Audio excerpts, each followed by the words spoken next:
for joining this interview. Can you? Hi, my name is Aziza and I'm a student. I'm friendly, hardworking, and I like things new things.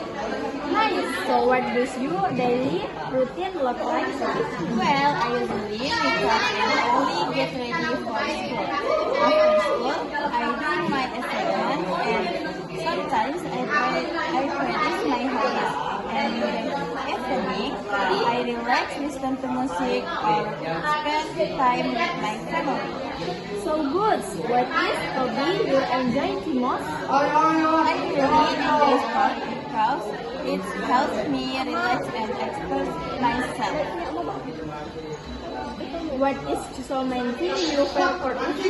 I'm proud of my discipline. Even when I'm more confident, I want to continue learning and build a good future for my life.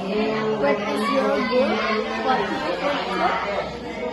Yes, I want to say believe in yourself, keep going, and never give up. Thank you for listening.